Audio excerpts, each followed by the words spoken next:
Good evening. आप सभी का हमारे यूट्यूब चैनल एमएस विवेक एकेडमी में हार्दिक स्वागत है और उम्मीद करते हैं कि आप और आपका परिवार कुशल पूर्वक होगा। आज की वीडियो हम लेकर आए हैं कक्षा 12 के बच्चों के लिए। आज इनका भौतिक विज्ञान स्टार्ट कर रहे हैं हम, और आपको पूरे सब्जेक्ट की और पूरा कोर्स फिजिक्स और केमिस्ट्री हमारे चैनल पर पढ़ाया जाएगा। तो आप हमारे चैनल को सब्सक्राइब कीजिए, वीडियो को लाइक कीजिए। देखिए क्या है, भौतिक विज्ञान का जो पहला चैप्टर है तुम्हारा, वो आज हम स्टार्ट कर रहे हैं। ठीक है, विद्युत आवेश और कूलाम का नियम पहले चैप्टर का नाम है, जो उसमें हम इसको स्टार्ट कर रहे हैं। क्या है, कूलाम का स्थिर विद्युत बल का नियम क्या है। देखिए कैसे इसको आप सिद्ध करोगे, कैसे नहीं। देखिए समझ लीजिए पहले, माना दो बिंदु आवेश है, ये एक ये है एक ये है। इस मान ले इसका आवेश, इस बिंदु पर आवेश है Q1, इस बिंदु पर आवेश Q2 है।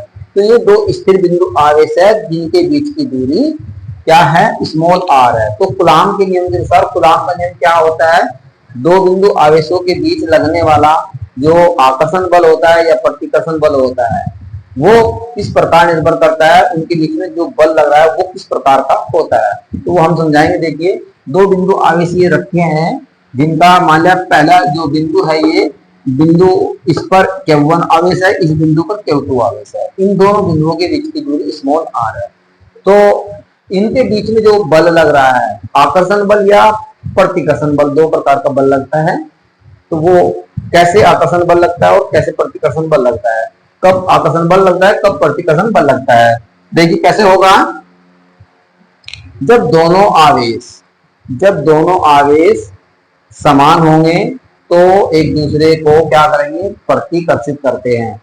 और यदि दोनों आवेश विपरीत होंगे तो एक दूसरे को आकर्षित करते हैं। इसीलिए दो बल बता है, आकर्षण या प्रतिकर्षण बल।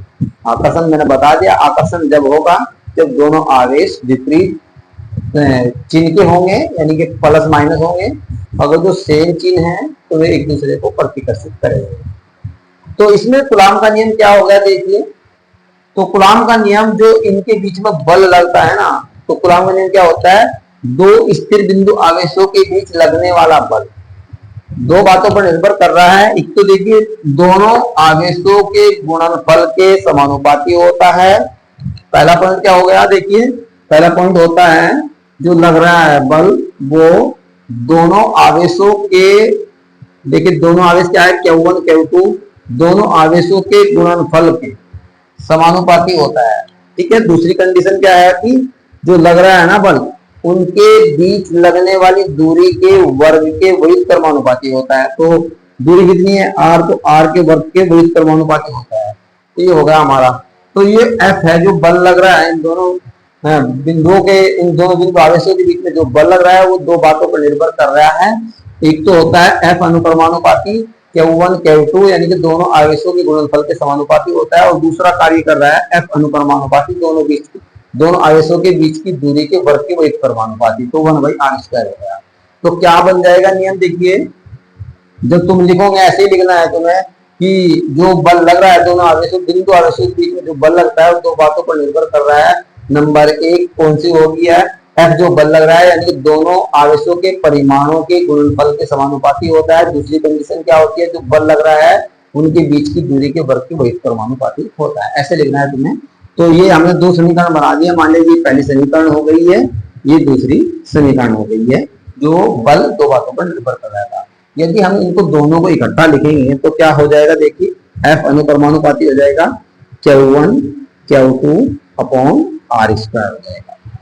यदि हम इसको समानुपाती को हटाएंगे तो F बराबर क्या हो जाएगा, K एक नियतांक होता है, उसको लिख देंगे हम Q1 Q2 अपॉन हो जाएगा r²। ठीक है। हम K की जगह हम लिख सकते भी हैं, तुम्हें क्या हो सकता है, देखिए K की जगह हम लिख सकते हैं 1/4πε0 into Q1 Q2 upon r²। ये हो गया इसकी K की जगह। यानी कि अब इसमें हम यदि मान रखेंगे तो 1/4πε0 का मान क्या होता है, देखिए क्या होता है भाई, 9 गुणा 10⁻9 होता है। आप इसको ये मान रख सकते हैं। जब आप आंकिक क्वेश्चन करोगे, न्यूमेरिकल क्वेश्चन करोगे, तो ये इस टाइप से क्वेश्चन हो जाएगा। तो उम्मीद है कि आपकी समझ में आया होगा कूलाम का नियम, इतना हार्ड नहीं है। तो आज से हम स्टार्ट कर रहे हैं। तो आप हमारे चैनल को सब्सक्राइब कीजिए, वीडियो को लाइक कीजिए। धन्यवाद।